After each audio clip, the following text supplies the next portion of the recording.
Before your architect can put pen to paper, they need to understand your organization and the needs of those who are going to occupy the spaces they're about to design.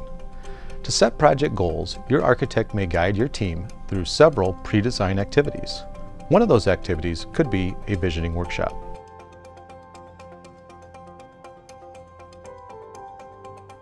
I'm Dave Zarodnik, Vice President here at Newman Munson Architects. In our experience, hosting a visioning workshop is a great way for your architect to get a better understanding of your organization's needs. A visioning workshop involves a large group of stakeholders who represent those who will be using the newly designed spaces. The workshop occurs before your architect has started any design work. The goal is to gather input from everyday building occupants and establish high-level goals that will inform future decisions. In this video, we're going to discuss the visioning workshop process here at Newman Munson and how it leads to better understanding of what spaces are needed, where they should be located, and how they should be designed. A visioning workshop is one of the largest meetings in the design process. Ideally, you should include representation from each group who will use the completed facility. We recommend inviting a cross-section of your organization, including representatives from different departments, areas of expertise, or leadership levels.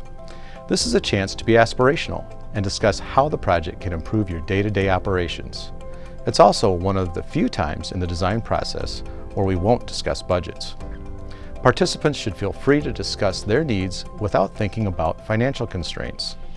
Discussions about budgets will occur with your core decision makers as the project develops.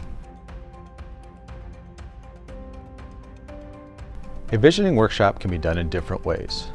Here at Newman Munson, we have found that dividing attendees into small groups encourages more interaction. These groups are formed based on areas of interest or expertise, allowing us to get the most input as they interact with their peers and discuss shared issues. In these small groups, attendees can discuss their needs and record their thoughts on large poster boards. We prefer to keep this as low-tech as possible. Face-to-face discussion is the most important part of the workshop, and technology can overcomplicate the process. To spark conversation, your architect may ask a variety of questions, including: what needs do you have to fulfill? What wants will help you solve the problems you face? What activities will you support in the new spaces? This first activity is an opportunity to have like-minded conversations. After this initial discussion, each group will hang their poster boards on the wall and discuss their ideas with everyone in attendance. This is perhaps the most important part of the workshop. It helps everyone understand the needs and wants of different members of your organization, getting people out of their own heads and building empathy. While there may be commonalities between each group, some groups may present an idea that others hadn't even considered. After each group presents, it's time to set priorities. One approach to accomplish this is to number attendees into randomized groups. While the first activity encourages like-minded conversations, randomized groups encourage attendees to interact with people across your organization. Groups will review and prioritize the ideas presented in a large group discussion. They will have to think about everyone's needs and reach group consensus about the most important aspects of the project.